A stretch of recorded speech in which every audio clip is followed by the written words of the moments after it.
Olá turma, tudo bem com vocês? Então hoje o papo é obstrução ureteral em gatos. Então por que ocorre a obstrução ureteral? Por que está tão mais comum?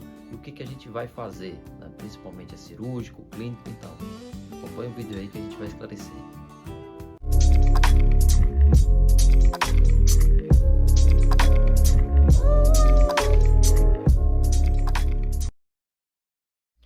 Olá turma, então obstrução ureteral, na obstrução de ureter em gatos, ela está cada vez mais comum, né? Está cada vez mais frequente na clínica. A gente tem algumas suspeitas, né? Ou se está fechando mais diagnóstico, fechando com mais facilidade, né? Ultrassom, radiografia com mais qualidade, também o pessoal mais preparado para fechar diagnóstico também, ou se realmente por alguma causa tem se aumentado a frequência, tá? Então, o que a gente sabe é que a maior parte das obstruções de ureter em gatos, ela é ocasionada por cálculo, né, por urólito de oxalato de cálcio. Então, isso acompanha também, juntamente, a um aumento de frequência desse tipo de urólito, né, desse tipo de material, que é o oxalato de cálcio, né, em detrimento da diminuição dos urólitos por estruvitas, tá? Sempre lembrando que, geralmente, o oxalato de cálcio é mais comum no trato urinário superior do que o de estruvita.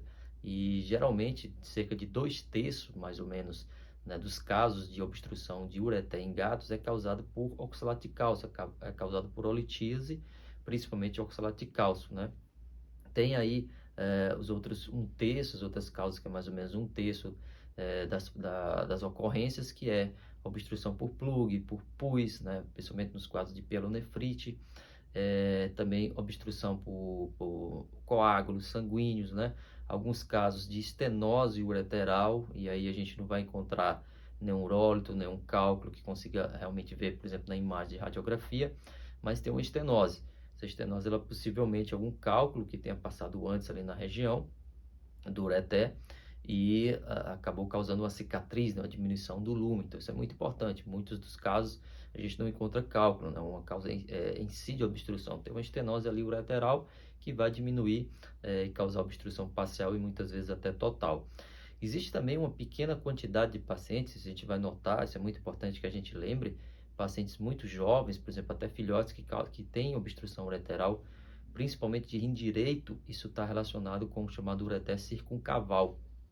Esse ureter circuncaval, isso é uma anomalia genética, o paciente nasce, né, com esse defeito congênito, e esse ureter, principalmente o direito, ele faz um entrelaço, ele se enrola, digamos assim, na veia cava. Isso também facilita ter processo de obstruções desse ureter. E levando em consideração, né, como eu falei para vocês, que tem uma quantidade maior de oxalato de cálcio, né, de causas por oxalato de cálcio, tá, que vão obstruir esse ureter, ou esses ureteres, a gente tem que também considerar pacientes com doentes renais crônicos, ou seja, a DRC, ela também está muito relacionada com urolitíase, né?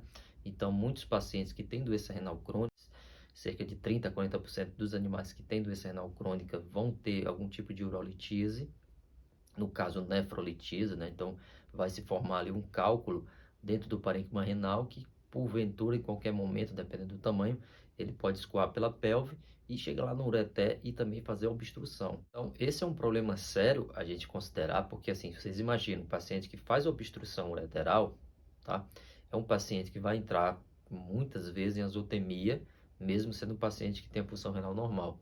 E esses gatos que têm, então, uma doença renal crônica já instalada, se eles tiverem obstrução uretral, então o quadro desse paciente vai estar muito pior. Então, sempre lembrar o paciente que tem obstrução ureteral, ele pode já ter uma doença renal crônica anterior. Isso é muito importante para a gente considerar, estadiar esse paciente e também saber como lidar com esse gato. Então, turma, como é que acontece essa obstrução, tá? Existe basicamente 3 possibilidades, né, de obstrução. A primeira que eu quero falar para vocês é a obstrução unilateral. Existem 2 tipos, basicamente, de obstrução unilateral em relação à fase que vai acontecer a obstrução, o momento da obstrução. A gente pode ter a possibilidade dessa obstrução unilateral ser em um paciente normal, um paciente são, né? Nunca teve lesão renal, nunca teve, ou não tem um quadro de DRC, nunca teve obstrução. O que acontece? Esses pacientes são os mais discretos, né? Vai cair esse urólito dentro do ureter, ele vai passar no ureter, vai obstruir, pode ser parcial ou total. O que que acontece? Esse gato, ele basicamente não vai ter muito sinal clínico, pode ter um episódio de dor, pode ter alguns dias de dor, ficar mais retraído, diminuir o apetite, né? Mas você não vai ver um aumento, por exemplo, tão grande de creatinina se o outro rim está normal, né? Isso pode passar desapercebido do tutor e não vai levar para a gente, para o veterinário acompanhar. E aí, qual o problema? O problema é que vai acontecer o que a gente chama da síndrome rim grande, rim pequeno, né? O Big Kidney e Little Kidney. O que vai acontecer? Esse rim que está obstruído, né? Com o tempo, sem sinal clínico, esse paciente ele vai começar a atrofiar esse rim, né? Esse rim vai ficar diminuído, porque vai diminuir o fluxo sanguíneo nesse rim, e ele vai diminuir de volume, enquanto que o outro contralateral, que está normal, sem obstrução, ele vai crescer de uma forma, ele vai fazer uma hipertrofia, que ele vai ficar muito maior do que o rim que está obstruído, né, que é o contralateral. Por isso que a gente chama de síndrome do rim grande, rim pequeno. Isso a gente vai perceber principalmente na palpação, dá para a gente perceber com o tempo, né? Mas claro que muito tempo depois do caso obstrutivo, do episódio obstrutivo.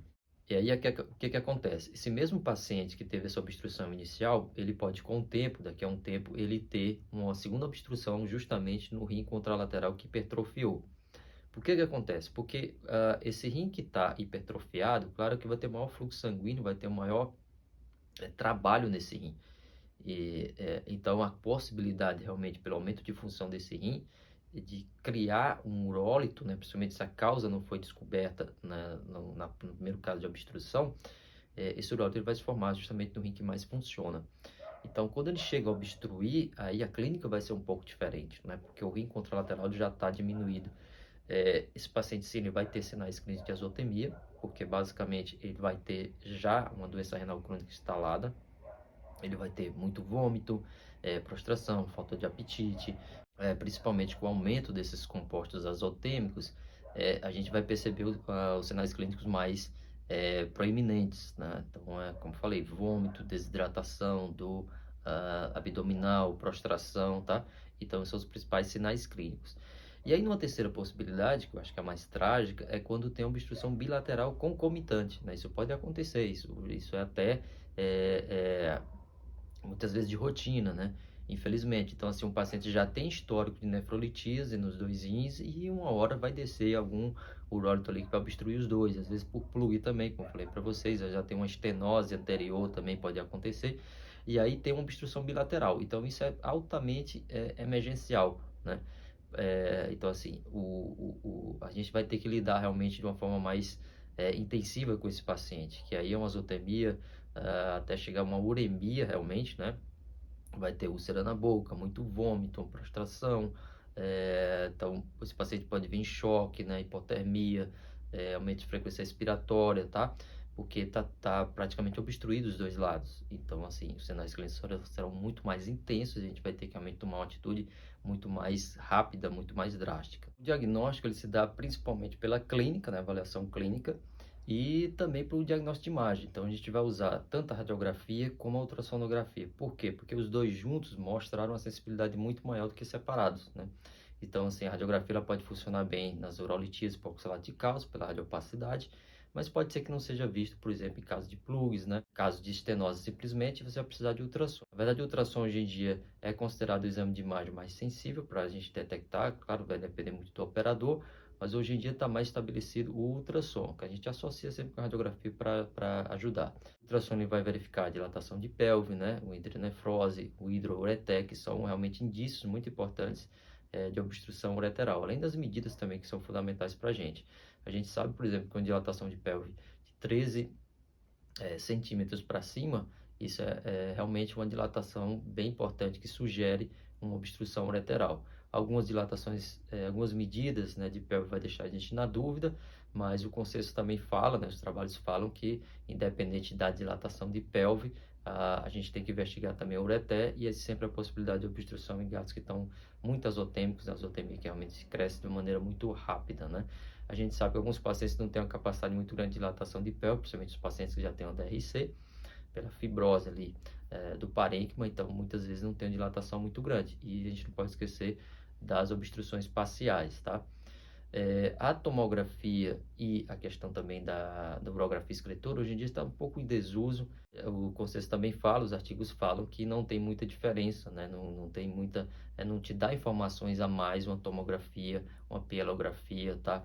Uma urografia escritora do que fazer ultrassom e a radiografia. O tratamento ele vai estar muito relacionado com a clínica do paciente. O que a gente vai fazer antes, tá? A recomendação sempre é tentar uma estabilização antes de qualquer procedimento cirúrgico.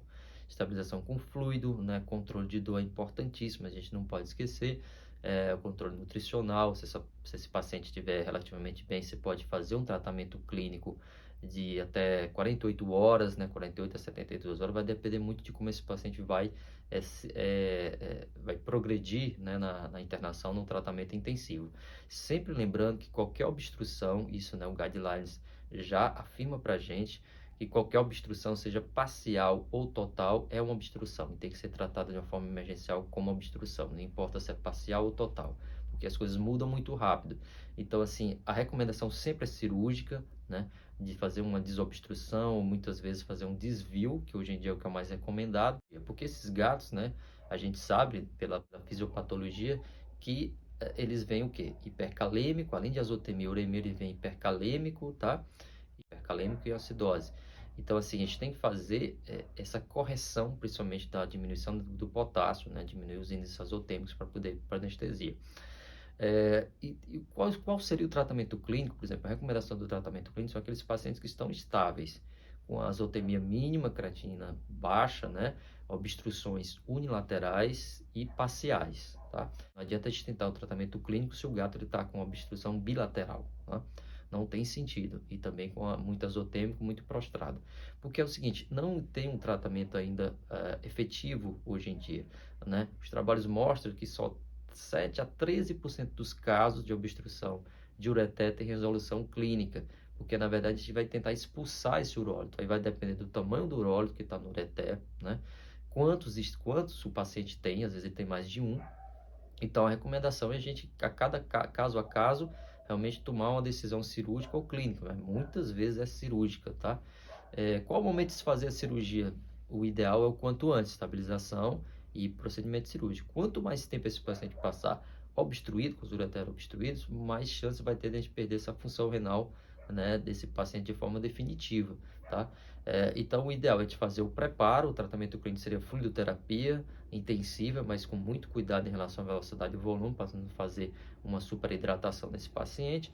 E o controle de dor, que a gente pode usar algum diurético, manitol, furosemida, tá? Para ver se a gente consegue fazer uma diurese maior e expulsar esse urólito. Então, o procedimento cirúrgico, basicamente hoje em dia, a recomendação também no Guidelines é do SIDUS ou SUB, né, que é o chamado também bypass, ou duplo J, né. Hoje em dia, os trabalhos mostram que tem sem dúvida, uma vantagem do SIDUS, porque você não vai precisar mexer no ureter, né. A gente tem até um vídeo também no canal explicando direitinho esse procedimento, vocês podem assistir, tá? Mas hoje em dia, a recomendação realmente é colocar o SIDUS. Tem a possibilidade também de você fazer a ureterotomia, ou seja, fazer incisão nesse ureter, remover esse urólito, tá? Mas tem grandes desvantagens, claro, se a gente comparar, por exemplo, se for mais de um urólito, né? Você vai ter que fazer mais incisões, tem mais chance de estenose depois que cicatrizar, o tempo cirúrgico aumenta, né? Então é diferente você, por exemplo, colocar um SIDUS, né? Que vai fazer um desvio, você não vai precisar mexer no ureter. Então é uma cirurgia mais rápida e que tem os efeitos realmente muito melhores, né, no pós-cirúrgico, tá? Algumas possibilidades também de, por exemplo, fazer uma reconstrução, remover, se o urólito estiver ali no final do ureter, você tira a porção final do ureter e implanta na bexiga novamente o ureter, mas também são técnicas mais complicadas, mais demoradas e está realmente ficando em desuso, né? Então, turma, o objetivo sempre é a gente tentar tratar o paciente de acordo com a situação dele, tá? E sempre lembrando que a maior parte das resoluções são cirúrgicas e a gente tem que tomar a decisão de uma forma rápida, tá? Não segurar muito o paciente no tratamento clínico, porque quanto mais tempo passar, com certeza a gente vai perder néfrons, a gente vai perder uma função renal muito importante desse paciente.